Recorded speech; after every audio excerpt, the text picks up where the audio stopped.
कहानी के शुरू में हम देखते हैं कि दुनिया पर बहुत सारे जायंट्स जिन्हें टाइटन कहा जाता था ने अटैक कर दिया। वो बहुत बड़े, खौफनाक और वहशी थे।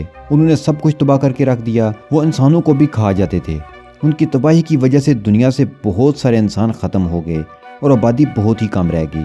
जो लोग बच गए उन्होंने अपनी जान बचाने के लिए 3 बड़ी दीवारें बना ली और उनके पीछे छुप कर रहने लगे। वो चाहते थे कि टाइटन्स दीवार पार करके उनकी तरफ ना आ सकें। उनकी तरकीब काम कर जाती है और वो बच जाते हैं। इसी तरह 100 साल का वक्त गुजर जाता है और लोग टाइटन्स को भूल चुके हैं। लेकिन अब भी लोग दीवार के उस पार जाने की हिम्मत नहीं करते कि कहीं टाइटन्स का शिकार न बन जाएं। और दीवार के अंदर जो लोग रहते हैं वो 3 एरियाज में तकसीम है। पहली दीवार के पीछे रहने वाला अमीर तबका इस पूरे शहर पर रूल करता है। वो सियाह सफेद के मालिक हैं। उनके पास हर तरह की फैसिलिटीज़ हैं। दूसरा हिस्सा वो है जहाँ इंडस्ट्रियल्स रहते हैं, जबकि तीसरे हिस्से में तीसरी वाल के पीछे लोअर क्लास के लोग रहते हैं जो खेती बाड़ी करते हैं और दीगर छोटे मोटे काम। वो कसम पुरसी की ज़िंदगी गुजार रहे हैं और बस सर्वाइव ही कर रहे हैं। यहाँ रूल बना दिया जाता है कि एक एरिया के लोग दूसरे एरिया में नहीं जाएंगे।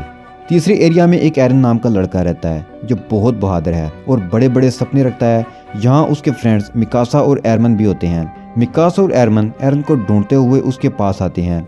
एरन एक बम के ऊपर खड़ा है जो कि एक जगह पड़ा है और किसी ज़माने में यहाँ फेंका गया और फटा नहीं। उसके दोस्त उसे कहते हैं कि वो नीचे आ जाए, कहीं ये बम फट ना जाए। लेकिन वो कहता है कि मुझे मौत का डर नहीं और एक दिन मैं इस दीवार के पार जाऊंगा और वहाँ की दुनिया देखूंगा। उसे लगता है कि लोग इस दीवार को सिर्फ इसलिए पार नहीं करते क्योंकि वो टाइटन से डरते हैं। हालांकि टाइटन्स नहीं होते।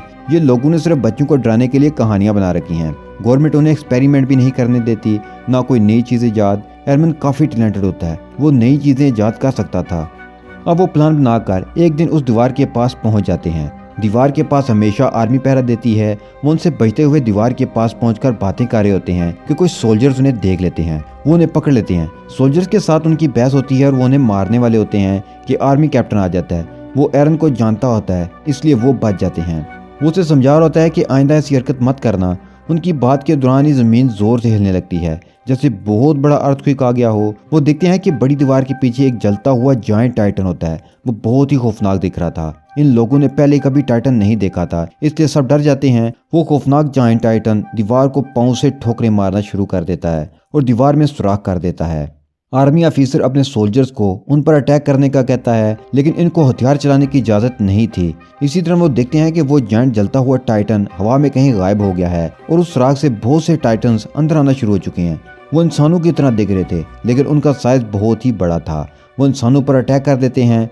आर्मी उन पर कैनन से फायर करती है, लेकिन वो जख्मी होने के बाद खुद ही हील कर जाते हैं, यानी कि उनको मारा नहीं जा सकता। उनके पास बहुत ज़्यादा पावर्स हैं। वो इंसानों को कीड़ों मकोड़ों और खाने की चीज़ के अलावा कुछ भी नहीं समझ रहे थे। वो उन्हें मसल रहे थे, मार रहे थे और खा रहे थे। उनका ये वैशी रूप देखकर सोल्जर्स लड़ने के बजाय सुसाइड करना शुरू कर देते हैं। टाइटन्स ने शहर को तबाह करके रख दिया था और बहुत सारे लोग टाइटन्स के हाथों और भगदड़ की वजह से मारे गए। जो लोग बच गए वो सब भागकर शहर के एक बड़े हॉल की तरफ जाते हैं। उन्हें लगता है कि वो यहाँ सेफ होंगे, इसलिए सब एक दूसरे को कुचलते हुए अंदर जाने लगते हैं। एरन और मिकासा भी अंदर जाने की कोशिश करते हैं, लेकिन मिकासा देखती है कि एक बच्ची बाहर है और कुचली जाएगी।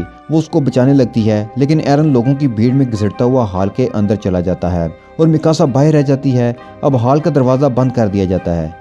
एरन डोर खोलने की कोशिश करता है ताकि मिकासा को अंदर ला सके, लेकिन बाकी लोग उसे डोर नहीं खोलने देते और वहाँ एक क्रीपी टाइटन आ जाता है। मिकासा और बच्ची को वो उनके सामने ही खा जाता है और हर तरफ खामोशी छा जाती है।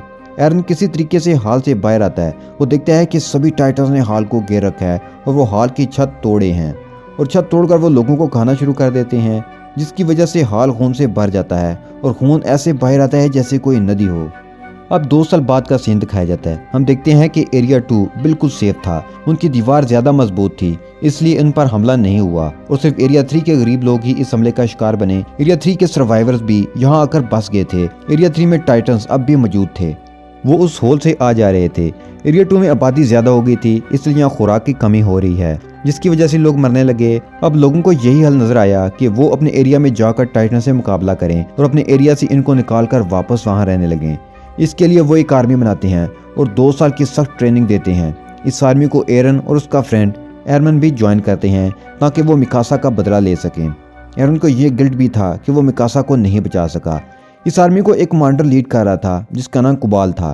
कुबाल प्लान बनाता है कि हम रात के वक्त एरिया में जाएंगे और उस बड़े होल को ब्लास्ट करके बंद कर देंगे जहाँ से टाइटन अंदर आए। इसके लिए उन्हें उस होल के ऊपर ब्लास्ट करना होगा, मलबा नीचे गिरेगा और रास्ता बंद हो जाएगा। और यही एक प्लान था, अगर कामयाब हो गया तो वो सर्वाइव कर सकते हैं। इसलिए ये डू और डाई मिशन है। उन्हें अपनी और आने वाली नस्लों के लिए ये प्लान कामयाब बनाना ही था और उनके पास यही एक्सप्लोसिव एक आखिरी रास्ता है। यहाँ वेपन हेड को देखते हैं जो अपने डिफरेंट वेपन्स दिखाती है, जिनमें उड़ने वाले वेपन्स भी शामिल हैं। उनका प्लान था कि वो टाइटन्स के गले पर अटैक करेंगे। ये टाइटन्स की कमजोरी है, अगर वार जोरदार हुआ तो वो मारे जाएंगे और ये जख्म हील भी नहीं कर पाएंगे। अब सब लोग जंग के लिए निकल पड़ते हैं। आगे जाकर उन्हें एक बेबी की आवाज़ आती है। वो समझते हैं कि किसी बेबी को हमारी हेल्प की ज़रूरत है, तो एक लेडी उस तरफ जाती है। एरन भी उसके पीछे जाता है। वहाँ वो देखते हैं कि ये तो टाइटन्स का बच्चा है। वो उन्हें पकड़ने की कोशिश में नीचे गिर जाता है और रोने लगता है। उसकी रोने की आवाज़ सुनकर सब टाइटन्स उनकी तरफ आने लगते हैं और उन्हें घेर लेते हैं। इस मौका पर कमांडर कुबाल सेल्फिशनेस दिखाता है और वहाँ से वेपन वाली गाड़ी लेकर भाग जाता है। वो बुज़दिल निकला था। टाइटन इन सबको घेर लेते हैं। एरन के फ्रेंड को एक टाइटन पकड़ लेता है, लेकिन एक सोल्जर आकर उसे बचा लेता है। अब हम देखते हैं कि वहाँ फेमस टाइटन किलर शिकिशिमा आ जाता है। वो टाइटन्स का शिकार किया करता था। उसके साथ मिकासा भी होती है। जी हाँ, मिकासा जिंदा थी।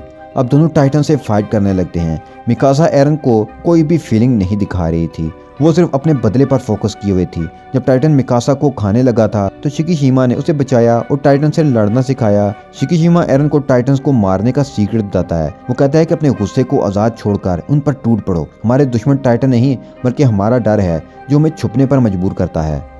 कमांडर कुबाल बताता है कि हमें जो सीक्रेट वेपन्स चाहिए थे वो सीक्रेट जगह पर नहीं थे बल्कि एक अंडरग्राउंड केव में थे।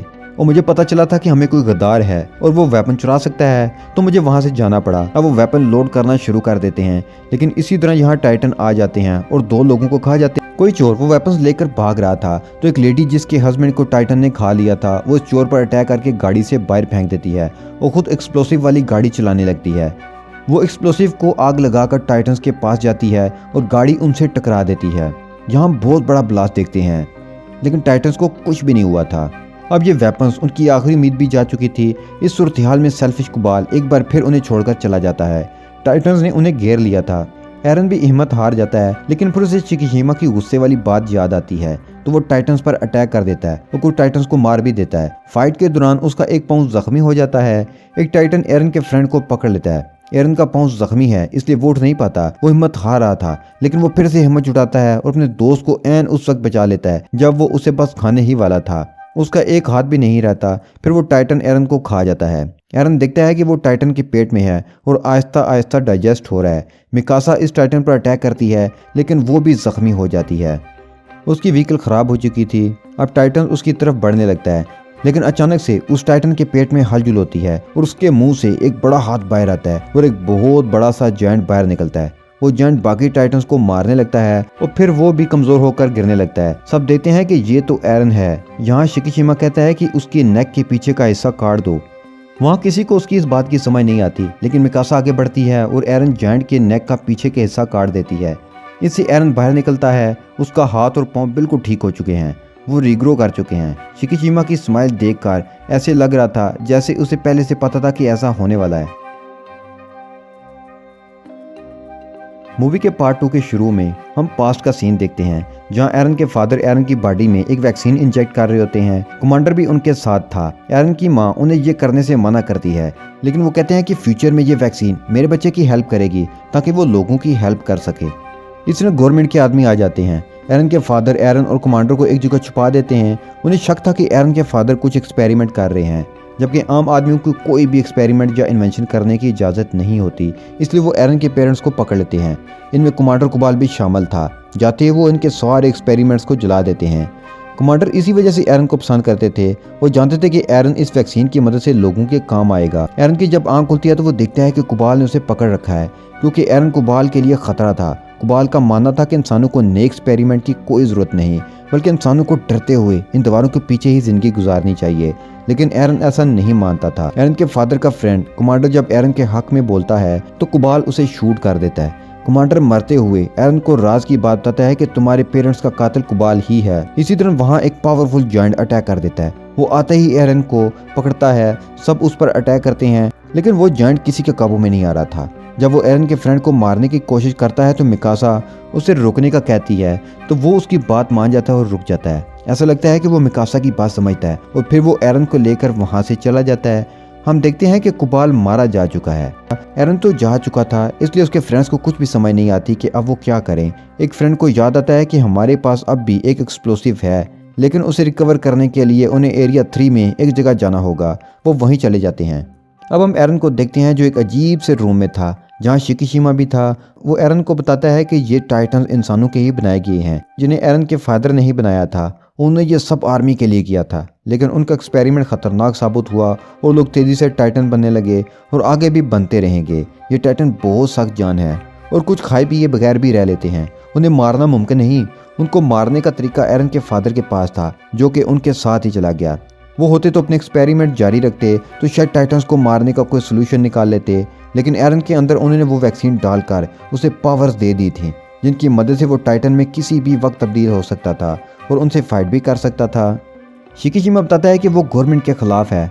उसने ही वो वेपन्स चुराने की कोशिश की थी। एरन शिकीशिमा का साथ देने का फैसला करता है।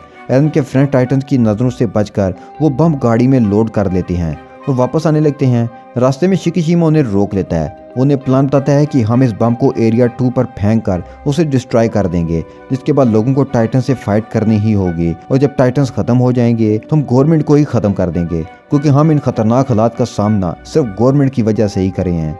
एरन और उसके फ्रेंड उसकी बात से इत्तेफाक नहीं करते तो दोनों के बीच फाइट हो जाती है। शिकीशिमा खुद को मारकर टाइटन में बदल लेता है। शिकीशिमा किसी भी वक्त टाइटन में बदल सकता था, इसके लिए उसे अपनी जान लेनी पड़ती थी और ये वही था जिसने एरन को अगवा किया था।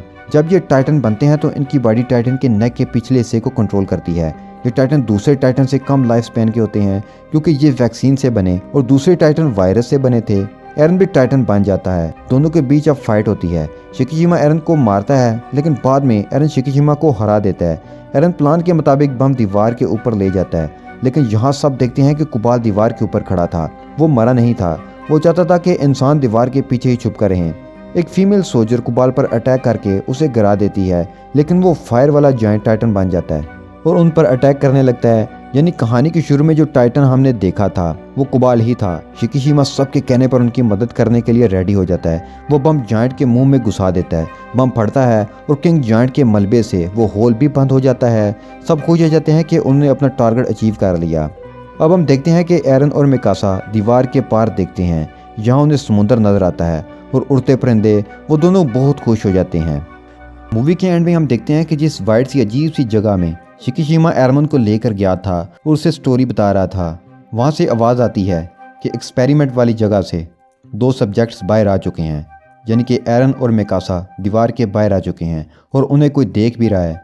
ये तो हम जान चुके हैं कि टाइटन एरन के फादर ने आर्मी के लिए बनाए थे, लेकिन टाइटन का अटैक किसी दूसरी ताकत का प्लान था, ये हम यहाँ जान पाते हैं। लेकिन ये कौन लोग हैं जो 100 साल से इन इंसानों को यहाँ 3 दीवारों के पीछे कैद रखकर उन पर एक्सपेरिमेंट कर रहे थे, और बाहर की दुनिया में क्या चल रहा है? क्या वहाँ सब टाइटन बन चुके हैं, या ये दीवार के पीछे के लोग भी किसी एक्सपेरिमेंट के हिस्से हैं? ये वो सवाल हैं जो मूवी के एंड में हमारे दिमाग में आते हैं। इस मूवी के तीसरे पार्ट में अगर वो रिलीज हुआ तो सब बताया जाएगा।